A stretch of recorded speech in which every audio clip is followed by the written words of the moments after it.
My father stood in front of 200 people and called my sister the future of this family. Then he looked over at me, sitting alone in the back row, and smiled the way you smile at a stain you've given up trying to get out of the carpet. I want you to remember that smile. Everything that happened after started with that smile. My name is Jenna. I was 26 years old on the day my life ended, and began again in the same afternoon, in a rented ballroom that smelled like gardenias and old money, at a party my parents were calling a graduation celebration, but was really a coronation. My sister Vivian had just finished her last final at Harvard. Full ride. For years, summa cum laude, a thesis advisor who already had a corner office waiting for her at a firm in Manhattan. She walked into that ballroom in a white dress that cost more than my monthly rent, and our father, David Calloway, met her at the door like she was returning from war instead of returning from a library. I clapped. I want that on the record. Whatever anyone tells you about me later, and people did tell stories about me, ugly ones, for years. I clapped for my sister that day, and I meant it. Vivian earned what she had. I never hated her for being loved. I just never understood why there wasn't enough of it left over for me. The dinner went the way these dinners always went in my family. Speeches. Champagne. My mother, Diane, dabbing at eyes that weren't actually wet. And then, somewhere around the second course, my father stood up, tapped his glass with a fork, and made the announcement he'd clearly been rehearsing in the mirror for weeks. Effective today, he said, Vivian will be added to the deed of the Ashford estate. That was the house. $13 million of glass and stone on 4 acres. The house I had grown up cleaning gutters at because apparently chores built character in some children and not others. And in the driveway, he continued, grinning now, milking it, there's a little something with her name already on the title. A red Tesla, ribboned like a gift basket, visible through the ballroom's floor-to-ceiling windows. The room erupted. People I didn't recognize stood up to applaud a car. I sat there with my hands in my lap, and I felt that specific kind of pain that doesn't have a sound. The kind that just sits in your chest like a stone you swallowed wrong. And then my father did the thing. He could have stopped. He had his moment, he had his applause, he could have sat back down. Instead he turned, found me in the crowd like he was hunting for me on purpose, and said, loud enough for the back tables to hear. And Jenna's here too. A laugh, light, like it cost him nothing. We love her anyway. Even bad luck deserves a seat at the table. Laughter. Actual laughter. Rippling through a room full of people in cocktail dresses who didn't know me. Who didn't know that bad luck wasn't a joke in my house. It was my entire identity, assigned to me before I could talk, repeated so many times across so many years that I'd stopped flinching at it sometime around 15. I smiled. I want you to understand that too. I smiled, because that's what you learn to do when humiliation becomes a family tradition. You learn to wear it like it doesn't fit you, so no one gets the satisfaction of watching it land. I was already planning my exit. I'd done the math. 40 minutes until I could leave without it looking like I was running. I was reaching for my water glass, doing the thing where you stare very hard at a fixed point so your eyes don't betray you, when the ballroom doors opened. A man walked in, maybe 60. Gray suit, no tie, the kind of unhurried walk that told you he had never once in his life worried about being underestimated. He didn't go toward the head table.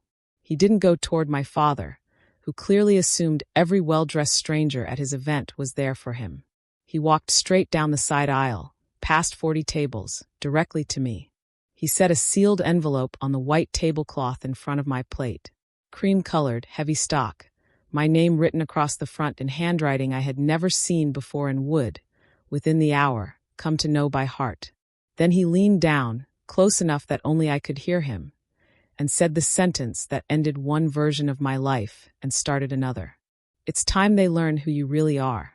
He straightened up, nodded once like a man finishing a job he'd been hired to do, and walked back out the way he came. He didn't look at my father. He didn't look at Vivian. He looked, for exactly one more second, at me. And then he was gone, out through the ballroom doors, into a hallway, into whatever life he'd come from and was returning to. My mother's voice cut across the table. Who was that? I didn't answer her. I was already looking down at my name on that envelope, and something in my hands had started to shake. To understand what was in that envelope, you have to understand what it meant to grow up as the bad luck in a house that worshipped good fortune. I was 2 years old when my biological father, Robert, died. Car accident, rain, a road outside Albany he'd driven 1,000 times. My mother was in the passenger seat. She walked away with a broken collarbone and a grief that never fully healed, just scarred over wrong, the way wounds do when you don't let anyone clean them properly. I don't remember Robert. I have exactly one photo of him, holding me on a porch somewhere, both of us squinting into the sun. My mother kept that photo in a drawer, not a frame, for reasons I understood only much later. What I do remember is being 4 years old and hearing my mother tell her sister, in a voice she thought I couldn't hear from the hallway, that bad things only started happening after I was born. The miscarriage before me, the accident that took Robert, a business my grandfather lost. She wasn't speaking metaphorically. She believed it, in the specific, superstitious way grieving people sometimes believe things that aren't true because the alternative, that the universe is just cruel and random, is somehow worse. By the time my mother remarried, to a contractor-turned-developer named David Calloway, the story had calcified into something my whole family treated as established fact. Jenna is bad luck. Said the way you'd say Jenna has brown eyes. Not cruel, exactly, just true in the family's internal mythology. David never warmed to the story being wrong, because it was useful to him. It gave him a clean, guilt-free reason to pour everything into Vivian, his biological daughter, born 2 years after he married my mother, while I got what was left over. I learned the family rules early. Vivian's recitals were sacred. Mine were optional. Vivian's report card went on the refrigerator. Mine went in a drawer. So we don't jinx it. When our family dog died the week of my 8th birthday, my mother looked at me, 8 years old in a paper crown, and said, not unkindly, just tiredly, maybe we shouldn't do parties for you anymore. Things happen. You'd think a child would rebel against a story like that. Instead, I did the opposite. I made myself small. I made myself careful. I stopped asking for things, because asking felt like tempting a fate everyone had already decided about me. I got good grades I never showed anyone. I got into a state school on a partial scholarship that appeared mysteriously the week after my acceptance letter. A named scholarship the school could never quite explain to me when I asked, just that it had been an anonymous endowment, restricted to one recipient. I worked 2 jobs through college while Vivian's tuition, room, board, and a clothing allowance were paid in full by parents who told me, the one time I asked for textbook money, that I needed to learn responsibility, since the rest of us already carry enough. I am not telling you this so you feel sorry for me. I'm telling you because none of it, not one piece, was random. I just didn't know that yet. By 26, I had built a small, careful life. A 2-bedroom apartment I split with my best friend, Mara, who'd been telling me for 6 years that my family was doing something to my brain, and that I should stop showing up to events that existed solely to remind me of my place in them. I had a steady job as a project coordinator at a mid-size architecture firm. I had a quiet, half-formed thing developing with a coworker named Theo, who drew buildings on napkins and once told me, very seriously, that I had structurally sound posture, which is the strangest and best compliment I've ever received. I had, in other words, made peace with being the spare. And then a stranger in a gray suit walked into my sister's graduation party and told me it was time everyone learned who I really was. I left the ballroom that night without saying goodbye to anyone.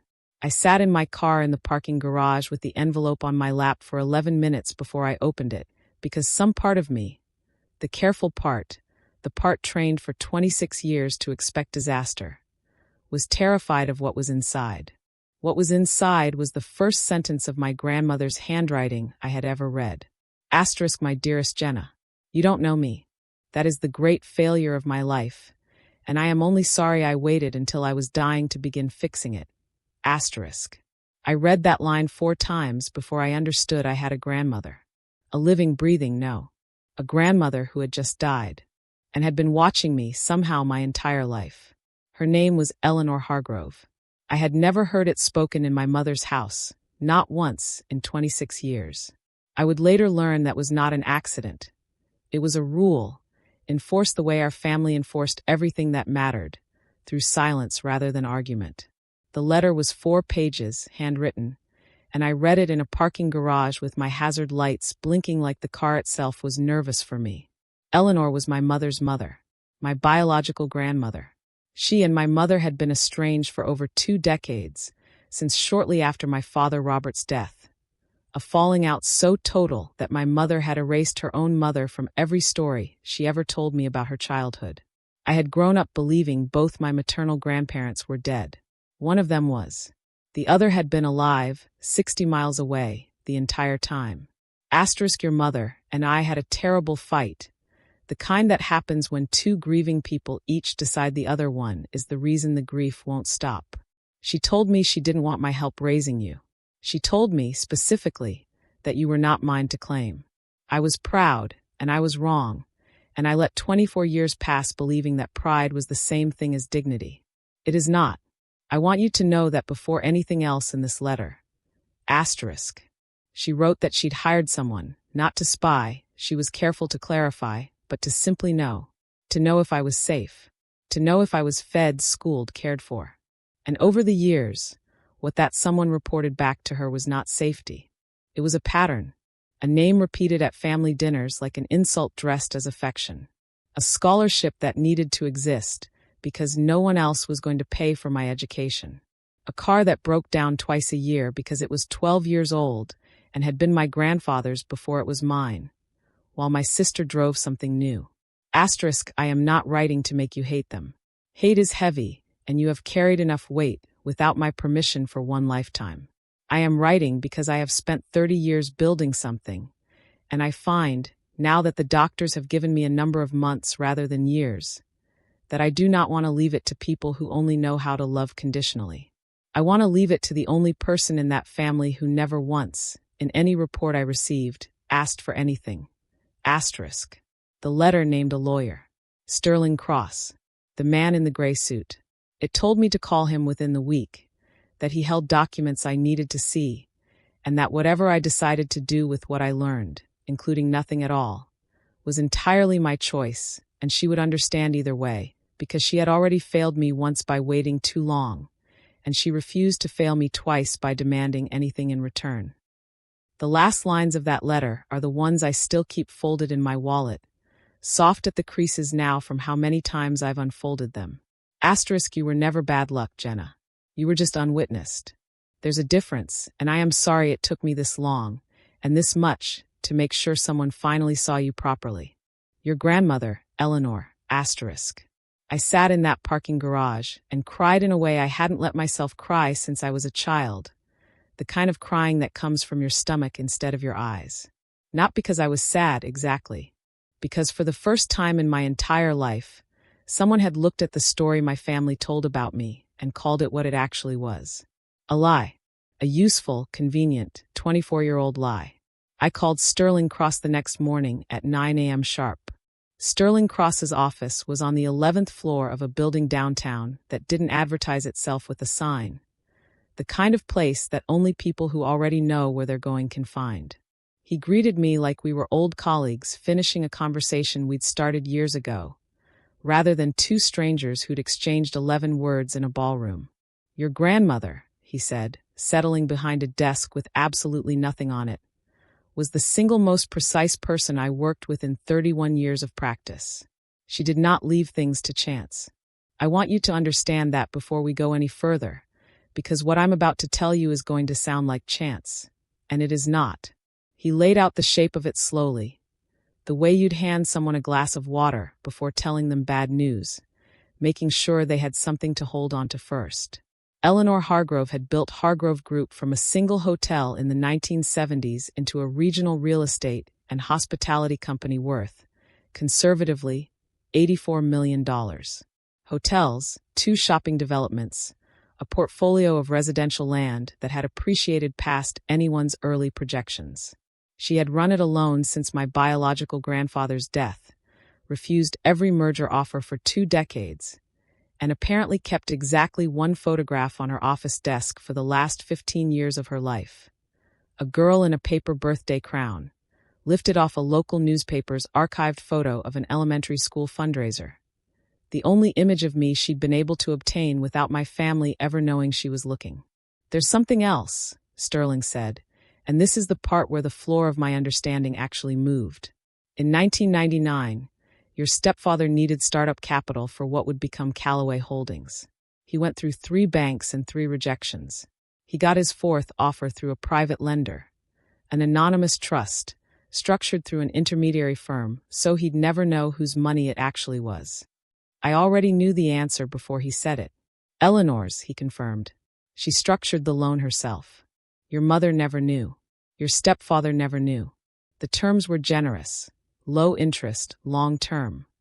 But the collateral attached to that loan, per the original 1999 agreement, was the property your stepfather intended to eventually build his family home on. The Ashford estate. The $13 million mansion. The one with my sister's name freshly added to the deed, 48 hours before this exact conversation. Your stepfather has spent 26 years believing he built that house free and clear. He didn't.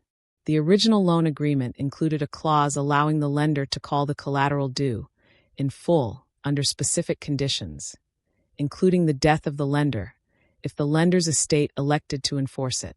Your grandmother elected to enforce it. In her will. I sat very still. She's calling in the loan. Now, after Vivian's name just went on the deed. The timing, Sterling said, with the faint, careful satisfaction of a man who had clearly enjoyed drafting this particular document, was very intentional. Your grandmother wanted the announcement to happen first. She wanted the whole family to feel the floor under their feet exactly once fully, with no warning, and then to watch what each of them did next. He slid a folder across the desk.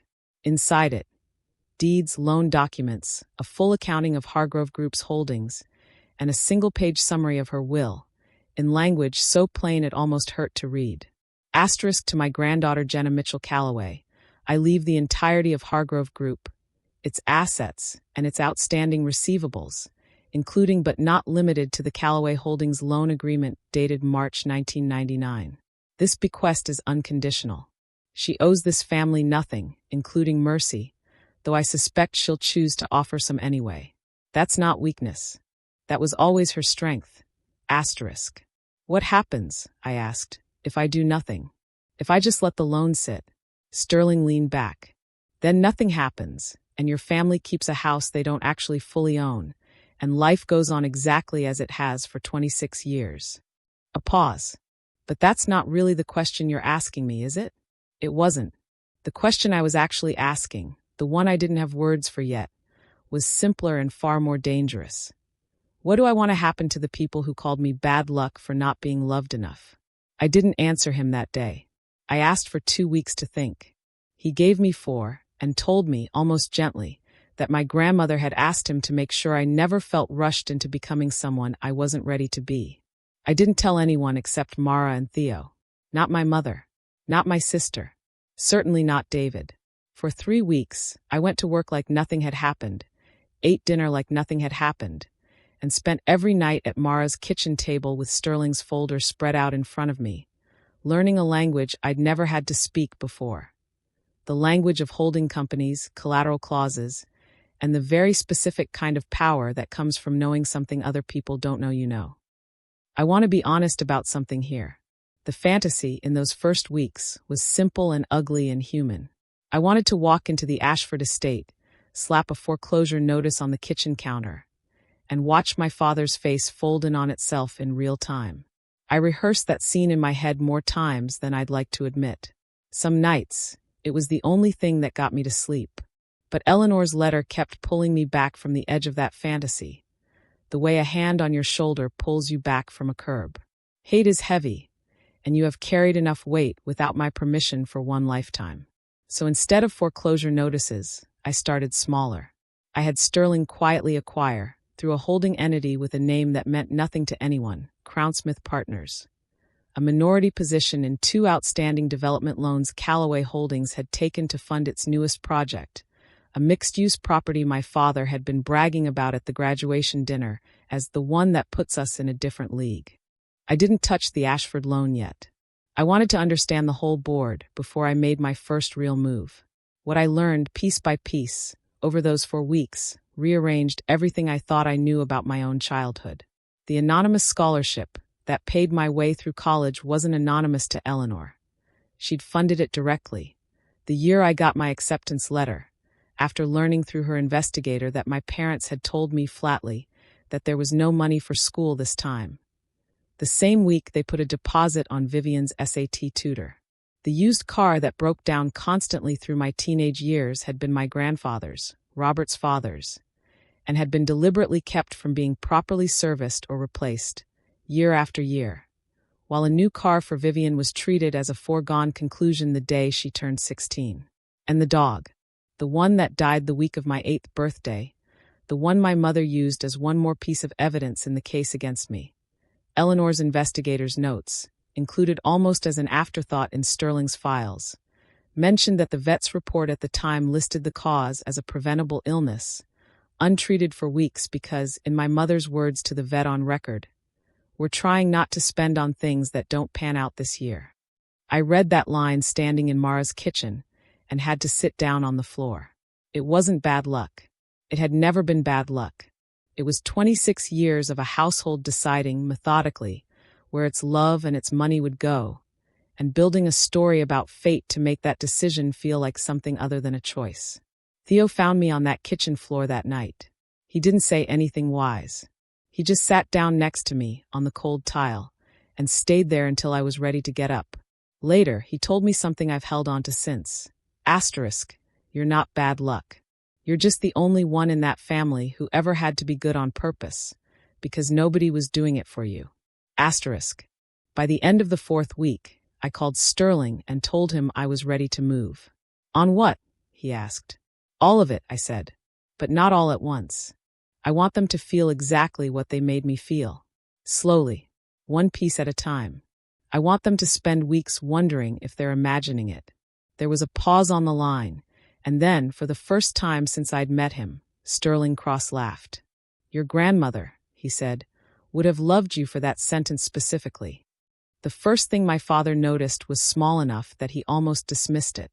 Callaway Holdings' newest development, the mixed-use project he'd been bragging about, needed a second tranche of financing in early autumn. The bank that had verbally committed to the funding suddenly developed cold feet, citing updated risk modeling on existing collateral exposure. David, by Vivian's later account of dinner conversations she repeated to me, assumed it was bureaucratic nonsense, the kind that happens in big projects, and pivoted to a different lender. What he didn't know, what nobody but Sterling and I knew, was that Crownsmith Partners, the quiet little holding entity with no public footprint, had bought up just enough of the existing project debt to make any new lender's risk team nervous about how exposed the whole structure already was. It wasn't a knockout blow. It was a paper cut, the first of several, by design. I went to my mother's house for the first time in 2 months on a Sunday in October, mostly because Vivian had texted me, almost shyly, asking if I'd come to a small dinner. Just us, nothing fancy. I feel like we haven't talked in forever. I almost said no. Then I thought about Eleanor watching from somewhere I couldn't picture.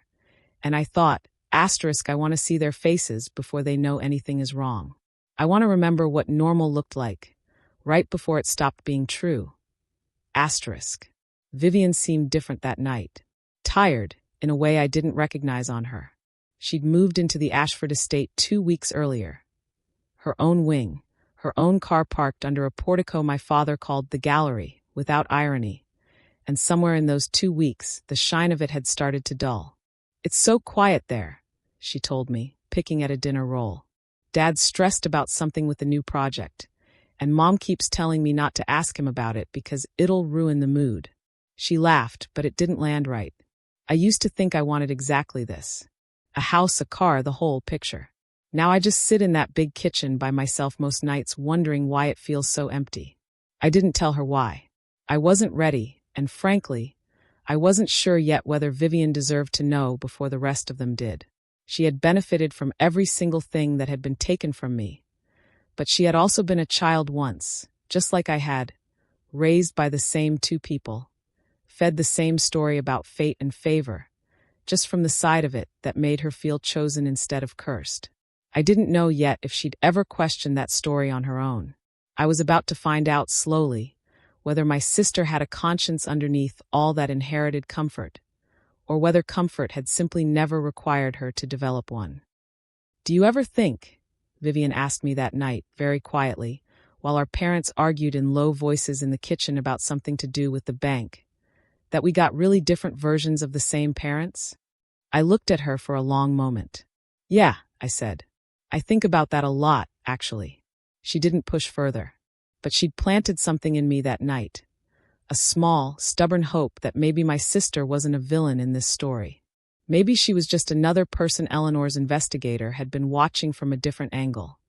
And maybe, eventually, she'd be the one person in that house who chose differently when the floor finally gave out.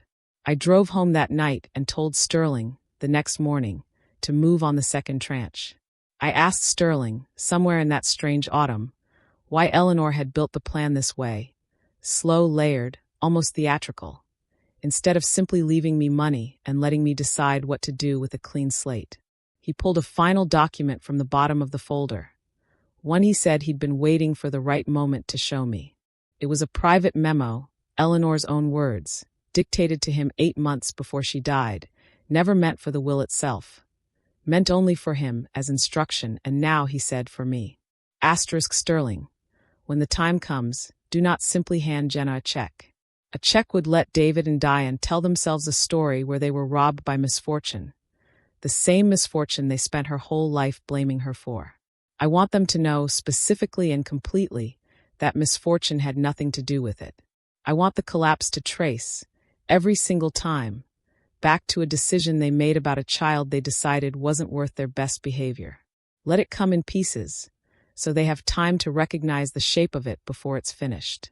A sudden blow teaches nothing. A slow, undeniable unraveling teaches everything. Asterisk as for my granddaughter. Do not let her become someone who needs to win in order to feel whole. If at any point she wants to stop, let her stop. The money was never the point. The point was making sure she finally understood, beyond any doubt, that she was never the broken part of that family. She was simply the part they broke, and then blamed for being broken. Asterisk. I read that memo 3 times, sitting in Sterling's office, and for the first time since the ballroom, I cried that weren't grief tears or rage tears. They were something closer to relief. Even in death, even through legal documents and a stranger in a gray suit, my grandmother had found a way to parent me. Fiercely, precisely, on purpose, in a way no one in that ballroom ever had. I asked Sterling one more question before I left that day. Did she know about Vivian? What she'd do when the time came? She had theories, Sterling said carefully. She wasn't certain. She told me once that your sister was the only variable in the whole plan she genuinely hoped she'd gotten wrong. He paused. She hoped Vivian would surprise you. The unraveling, once it started, moved faster than even I expected or predicted. By November, Callaway Holdings was 3 weeks behind on a construction draw it couldn't make without the second tranche of funding. The one Crownsmith partners had quietly helped sabotage. David, increasingly desperate, did the thing men like him do when a project starts slipping. He threw a party, a glossy investor gala at the Ashford estate itself, the house doing double duty as both home and pitch deck, meant to reassure nervous backers that everything was, in fact, fine, gleaming, generational. I wasn't invited, obviously. I hadn't been invited to anything in that house in years that wasn't mandatory family theater. But Vivian invited me anyway, quietly, almost like a small act of rebellion she didn't fully understand yet. Come, she said over the phone. I don't even know half these people. I'd rather have you there than another investor's wife asking me about law school. I told Sterling that night that I was going. He asked if I wanted backup. I told him no. That this part I needed to do myself, the way Eleanor had clearly always intended someone in this story to finally stand up and say something true out loud. The gala was exactly the kind of event my family loved. Too much champagne, a string quartet nobody was listening to, my father moving through the room shaking hands like a man auditioning for his own life. He spotted me near the bar, and for one unguarded second, His face did something I'd genuinely never seen it do around me before. It flickered with something like uncertainty. "Jenna," he said, recovering quickly, sliding back into performance. "Didn't expect you to make it." "I wouldn't have missed this," I said, and I meant it more literally than he understood. Richard Voss found me 20 minutes later. David's primary outside investor. A tall man with the kind of handshake that's trying to prove something. He'd clearly had one glass of wine too many, and was in the loose, talkative mood that makes investors say things they shouldn't at parties. "You're the other daughter," he said, not unkindly, just carelessly.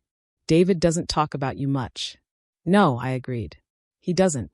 "Listen," Voss continued, lowering his voice like he was letting me in on something. "Between us, this project's been bleeding paper cuts for 2 months. Some shell entity's been buying up bits of the existing debt, driving the bank skittish. David thinks it's a competitor trying to spook him out of the deal. You wouldn't happen to know anything about Crownsmith Partners, would you?" I looked at him for a long moment, and I felt something settle in my chest, calm and certain, like a key finally turning in a lock built specifically for it. "As a matter of fact," I said, "I do." I asked him, very politely, if he'd mind gathering David and my mother. I told him there was something about Crownsmith Partners they'd all want to hear directly, and that I thought, given the venue, given the company, given the entire shape of the evening, this was exactly the right room for it. They gathered near the fireplace. The way people in expensive houses always seem to gather near fireplaces when something important is about to happen, like the room itself is staging it for them. David, Diane, Vivian, uncertain, drifting in from the edge of a conversation she'd been having near the windows. A dozen investors, Voss among them, drawn by the particular gravity of a scene about to turn. "You wanted to know about Crownsmith," I said to my father, and the room went quiet in that specific way rooms go quiet when people sense a story is about to cost someone something. "I own it. I have for 3 months. David's face did the thing faces do when they're trying to process information faster than the body can keep up. A half laugh, the kind reserved for jokes you haven't realized yet aren't jokes. "That's, Jenna, that's not possible. You don't have that kind of capital." "I didn't," I agreed. "I do now. My grandmother left it to me." "You don't have a grandmother," my mother said, and her voice had gone thin, the particular thinness of someone watching a door open onto a room they spent 2 decades making sure stayed locked. "I have exactly one," I said. "Eleanor Hargrove. Your mother, Diane. She died 4 months ago.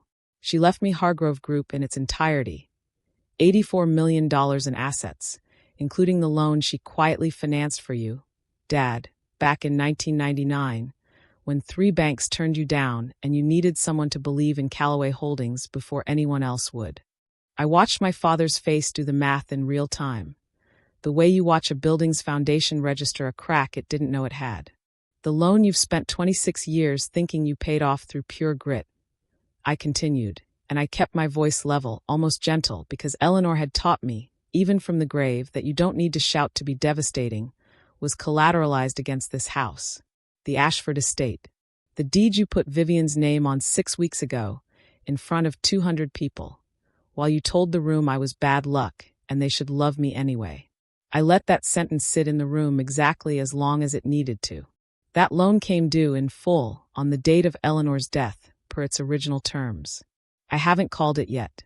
I wanted you to hear it from me first, in a room full of the people you were trying to impress tonight, because I think, and I learned this specifically from a woman you never let me know existed, that you don't deserve the dignity of finding this out quietly.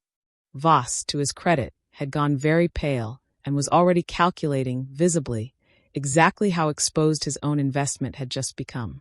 My mother spoke first, her voice cracking down the middle. "Jenna, whatever you think you know about my mother and me." "I know everything," I said, and for the first time in 26 years, I let her hear exactly how steady I could be. "I know about the scholarship you told me didn't exist, that she paid for, because you told a vet you were trying not to spend on things that don't pan out this year, about a dog that died because of it. I know about the car you let break down for a decade while Vivian's got replaced on her birthday. I know you've called me bad luck since before I could form full sentences, because it was easier than admitting you simply chose, every single day, who in this house was worth your effort.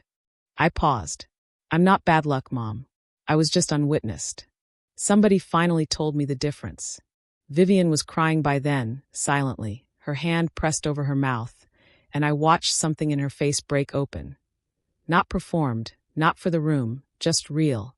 The specific grief of a person realizing the floor she's been standing on her whole life was built on someone else's back. Why didn't you tell me? She whispered. Not accusing. Just lost. Because I needed to know first whether you'd choose differently, I said, before I let myself believe you would. And here is the part one want you to understand, because it's the part that makes this a true story about people, rather than a simple story about villains. My father did not collapse with grace. He spent the following weeks doing exactly what people like him do when consequence finally arrives. He hired lawyers to challenge a loan agreement that was, Sterling assured me, with something close to amusement, ironclad in a way I haven't seen since law school.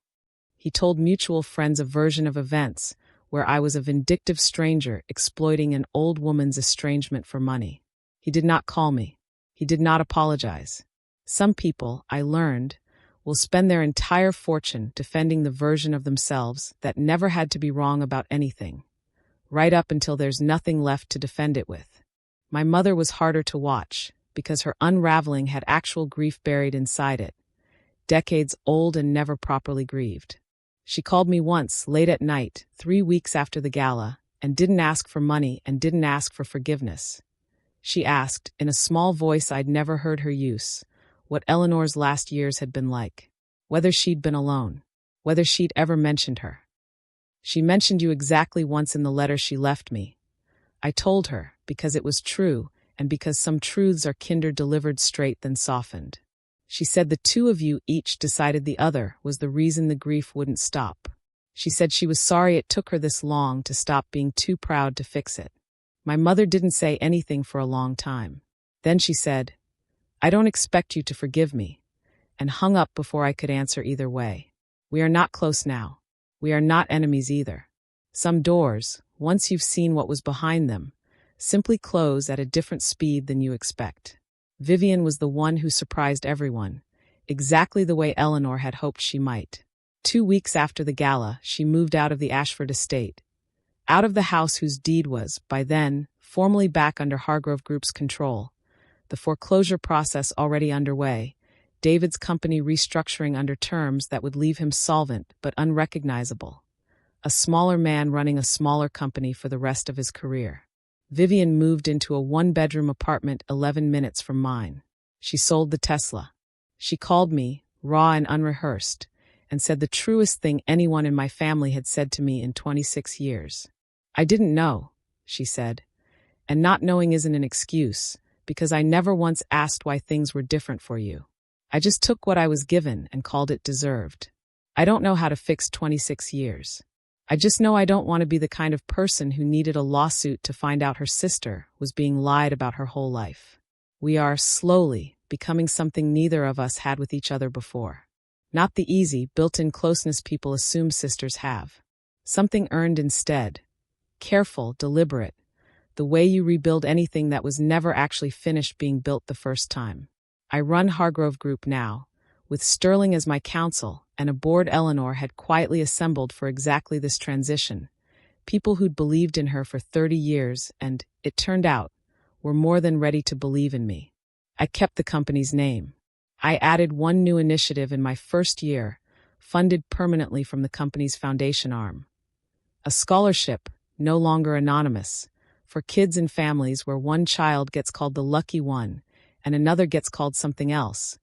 Kids who need someone watching from a distance the way Eleanor once watched me, before they're old enough to know they were ever being watched at all. Theo and I are no longer just two people who draw buildings on napkins. He drew me a ring on one, eventually, which I think is the most honestly him a proposal could possibly be. David's company survived, smaller and humbler than it ever wanted to be. I didn't take everything, in the end, though I could have. Eleanor's letter was right about one thing she'd worried about. I didn't want to become someone who needed to win completely in order to feel whole. I left him enough to rebuild something modest. I did it for me, not for him. Mercy, it turns out, is sometimes just another way of finally, fully letting something go. I keep Eleanor's letter folded in my wallet, soft now at every crease. I read it on hard days, and on good ones too, because both kinds deserve to be witnessed by someone who finally believed in me on purpose. They called me bad luck for 26 years. I know now that luck was never the right word. They just needed something to blame that wasn't a choice they made every single day, around a dinner table, deciding who in the room deserved their best behavior. Funny thing about luck, it was never chasing me at all. It was just waiting for someone to finally tell me where to find it.